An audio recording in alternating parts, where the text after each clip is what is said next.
পোড়া কপাল কি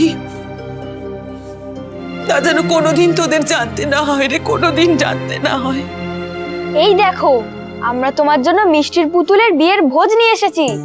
আমরা সবাই রান্না করেছি, তুমি খেলেই খাবো, না হলে আমরা কেউ খাবো না। এসব তুমি শিখিয়েছো? আচ্ছা দিন না, তুমি তো আমাদের মমেরও মম। আমাদের মম যদি তোমায় বলতো, তুমি কি না করতে পারতে?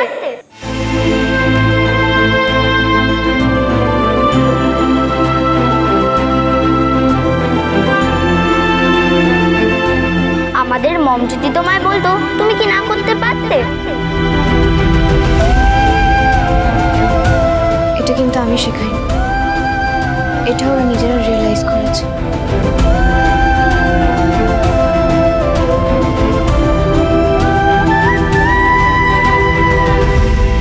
একটু খাও না গো দিন না।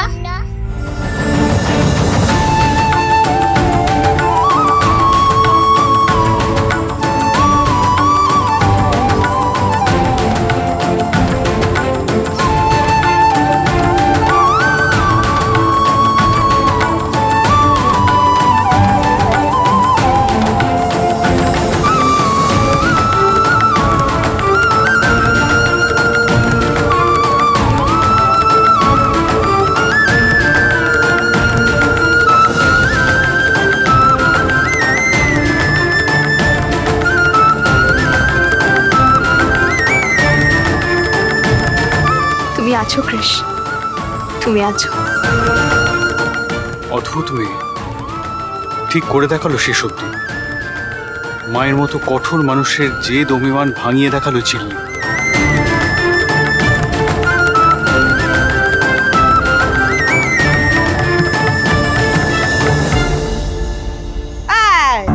আমি জানতাম এইটা হবে, আমি জানতাম। বাচ্চাগুলোকে নিয়ে এসে তোমাকে বোকা বানিয়ে তোমাকে খাবারটা খাওয়ালো। আরে বাবা, এই মেয়েটা বাচ্চাগুলোকে ইউজ করছে মেজো বৌদি, ইউজ। তুমি তুমি এইরকম বোকা আমি ভাবতেই পারছি না মেজো বৌদি। আরে তুমি বুঝতে পারছো না এই তালটা করছে যাতে তুমি ঝিল্লিকে মেনে নাও। ওই যে দাঁড়িয়ে আছো, কারণ দেখো দাঁড়িয়ে আছে।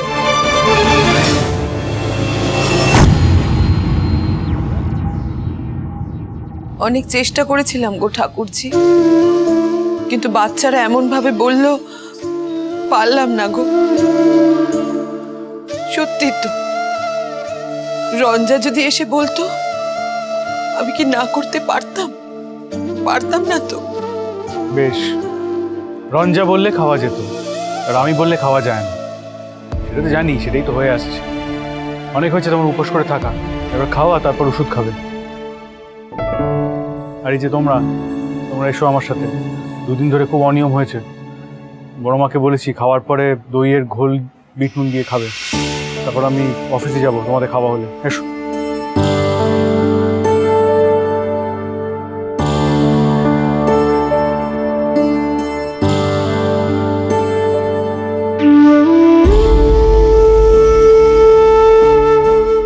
এসো।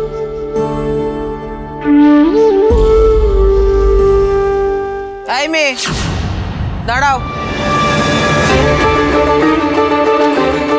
বেশি উড়ো না, ভেবো না বড় একটা ঘোড়া মারলে। ভেবো না আমি তোমাকে মেনে নিলাম। পুতুল খেলার বিয়ের ফন্দি এঁটেছিলে না? আমার ছেলের জীবনটা পুতুল খেলা করে দিও না কিন্তু। আজ কাল রাত্রি আচার নিয়ম অনুযায়ী একটু বাদে সন্ধে নামবে। সারাক্ষণ তো ঋষির পেছনে ঘুরঘুর ঘুরঘুর করো।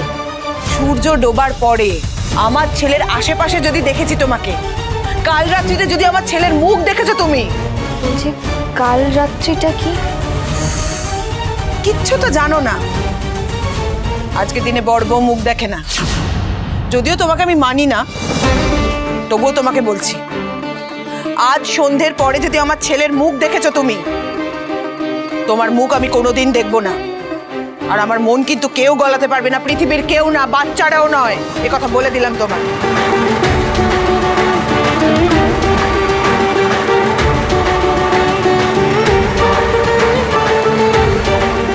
আমিও চাই না ওনার সামনে যেতে। আমি মিস্টার গুপ্তা, আপনি সন্ধ্যেবেলায় এরকম ভাবে ফ্যাক্টরি ভিজিট করবেন, I am still surprised. I mean of course it's a pleasant surprise. আসলে এই পথে একটা ডিলার মিট ছিল, তাই ভাবলাম একবার ঘুরে যাই। আপনি যে শিমুলপুরের মতো একটা জায়গায় এত সুন্দর সেট আপ বানিয়েছেন, খুব ভালো বলতে হবে।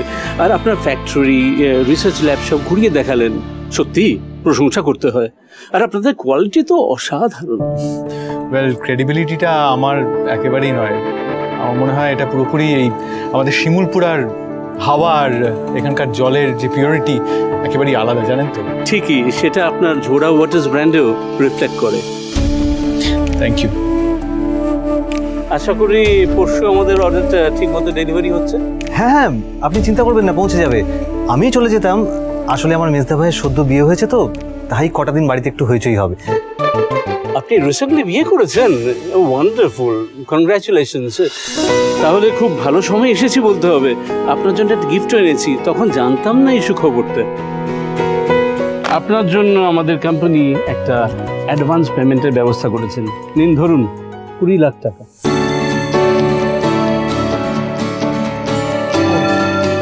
Thank you so much. Order আসতে থাকবে আর ভাগে ভাগে পেমেন্টও ক্লিয়ার হতে থাকবে। Great, thank you. রিজু, এক মিনিট, আসলে আপনার জন্য একটু জল খাবারের ব্যবস্থা হয়েছে। এসবের কি দরকার ছিল? না না, অফকোর্স, প্লিজ, আপনি যে এসেছেন। হ্যাঁ, দেখুন, তা আমাদের ক্যান্টিনে বৈজু নতুন ক্যান্টিনের দায়িত্বে রয়েছে। দেখুন, নিন নিন, আপনি নিন। আপনারাও নিন না। আপনি নিন। হ্যাঁ,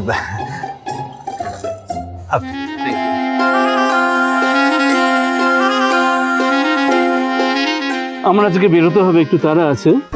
thank you mister Singha Roy. Thank you mister Gupta, pleasure doing business. Please আসুন।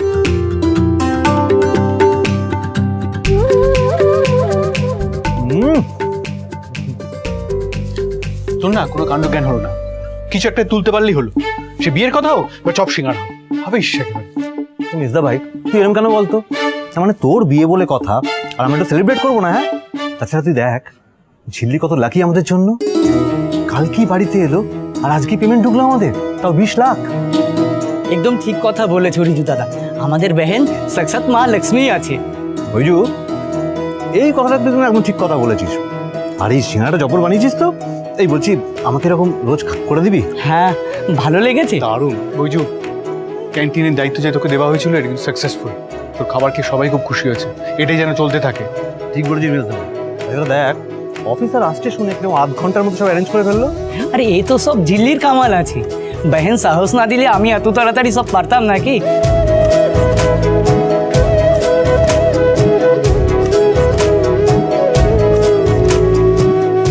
সত্যিই তাই, যে ঝিল্লি বুদ্ধি দিয়ে অন্যের জীবন সেট করে দিতে পারে, তা আবার বৈজুর মতো একটা ছেলে, যা দুদিন আগে কিছু করার ইচ্ছেই ছিল না, সেই ঝিল্লি নিজে কিছু করবে না জীবনে, দাঁড়াবে না নিজের পায়ে। হাত ধরে তোমায় আমি এগিয়ে দেবই ঝিল্লি। তারপর তোমার মুক্তির প্রয়োজন হলে, আমার সাহায্যের আর প্রয়োজন না হলে আমি সরে যাব। এরকম একটা লোভনীয় সিঙ্গারা, এরকম একটা লোভনীয় চপ তুই কি করে রিফিউজ করতে পারিস মেজদা ভাই? একটু খা না, সেলিব্রেট কর না। তুই খা, খেয়ে নিয়ে চল, অনেক কাজ আছে। কাজ? আবার কি কাজ? কোনো কাজ, কোনো কাজ নয় আজ, সারা দিন শুধু হাসি গান। জানো তো মানো তো কে যে আপন, পড়ে থাক হাতেরই সে কাজ, ভরে থাক সুরে সুরে প্রাণ। রাবিশ।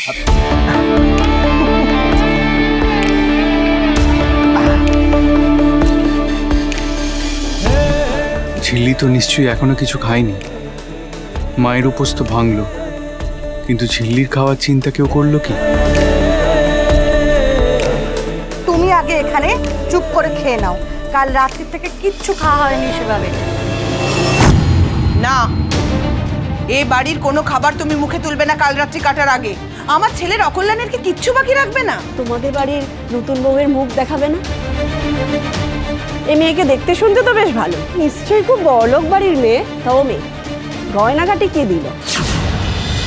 দুজনে সুজনে রয়েছি যেন তেঁতুল পাতা।